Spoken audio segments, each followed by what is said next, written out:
नमस्कार, मैं हूं साक्षी मंगाई। उत्तराखंड की सियासी फिजा में महत्वाकांक्षाओं की महक आस्ते आस्ते रास्ते बना रही है।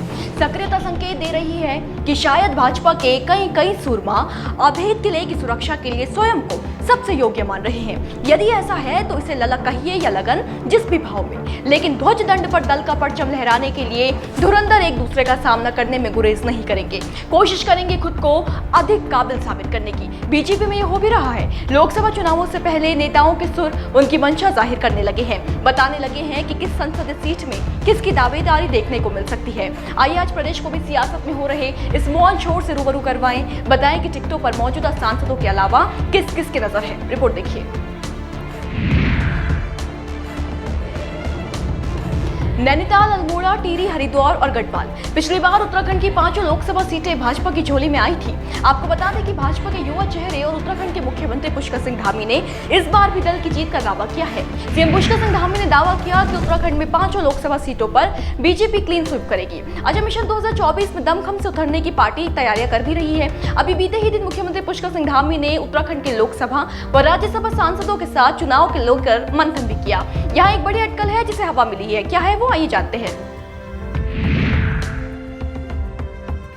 सीएम आवास में हुई इस बैठक को लोकसभा चुनावों की तैयारी के मद्देनजर अहम माना जा रहा है। बैठक में सांसदों के साथ चुनावी रणनीति और संसदीय क्षेत्रों की विकास योजनाओं को लेकर बातचीत हुई है। गौर कीजिए कि मुख्यमंत्री धामी के साथ मंथन में केंद्रीय राज्य मंत्री अजय भट्ट, पूर्व सीएम डॉक्टर रमेश पोखरियाल निशंक, पूर्व सीएम तीरथ सिंह रावत, पूर्व मंत्री अजय टम्टा, राज्यसभा सांसद नरेश बंसल व कल्पना सैनी मौजूद रहे। इस बैठक के बाद सियासी हलकों में ये कयास तैरने लगी है कि शायद भाजपा मिशन 2024 में मौजूदा सांसदों के साथ ही उतरेगी। शायद समर वापस से पुराने चेहरों पर ही लड़ा जाएगा, तभी मौजूदा सांसदों के साथ ये बैठक की गई। हालांकि सवाल ये है कि क्या वाकई ऐसा है? आखिर कयासों का आधार कितना मजबूत है? देखिए, सीएम धामी के साथ इस बैठक के निहितार्थ जिस दिशा में निकाले गए हैं वो संभवतः सही पते पर ना जा रहे हों। इसका कारण पहला तो ये है कि टिकट आवंटन में सबसे बड़ी भूमिका हाईकमान निभाता है, और दूसरी वजह यह है कि राज्य की संसदीय सीटों पर दावेदारी ठोकने वाले कम चेहरे नहीं हैं। चाहे वो गढ़वाल की सीट हो, नैनीताल की हो, टिहरी की हो, हरिद्वार की हो या फिर अल्मोड़ा की ही सीट क्यों ना हो, मौजूदा सांसदों के हाथों से टिकट लेकर चुनावी जंग में अपनी योग्यता आजमाने के लिए कई सिर उठते दिख रहे हैं। आइए एक एक करके जानते हैं कि कहां पर किस तरीके के समीकरण बनते नजर आ रहे हैं।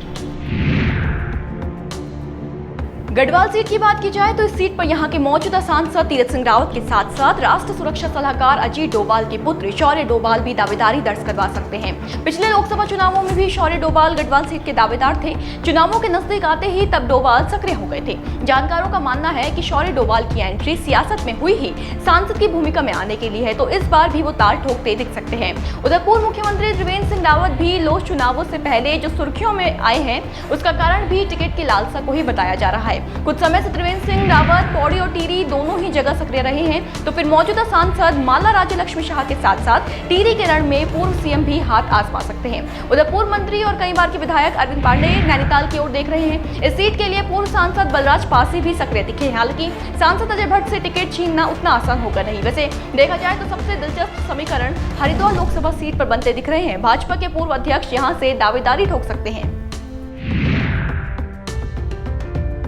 सुनने को मिला है कि उत्तराखंड भाजपा के पूर्व प्रदेश अध्यक्ष मदन कौशिक, जो कि अध्यक्ष पद से हटाए जाने के बाद से सक्रिय दिख रहे हैं, लोकसभा चुनावों में हरिद्वार सांसद डॉक्टर रमेश पोखरियाल निशंक की मुश्किल बढ़ा सकते हैं। देखिए, मदन कौशिक जो हैं, उनके द्वारा भाजपा में अलग अलग और बड़े बड़े दायित्व निभाए गए हैं। ऐसा कभी नहीं हुआ कि कौशिक कभी दायित्वों से खाली रहे हों, लेकिन प्रदेश अध्यक्ष की कमान महेंद्र भट्ट को सौंपे जाने के बाद मदन कौशिक कई सवालों से घिर गए थे। विपक्ष ने भी इस मामले में जमकर चुटकी ली थी। शायद कौशिक चीजों को बदलने का प्रयास करेंगे। बातें हैं कि कौशिक अब हरिद्वार लोकसभा क्षेत्रों के गांवों में सक्रिय हैं। वो इस लोक चुनाव को गंभीरता से ले रहे हैं। ऐसे में देखना होगा कि किसकी शक्लें खिलेंगी, किसे मायूसी मिलेगी। ये सच है कि प्रवीणता को प्रमाणित करने का काम अंततः परिणाम ही करेंगे, लेकिन उससे पहले दलों के भीतर होने वाला चयन भी काफी कुछ साफ कर देगा।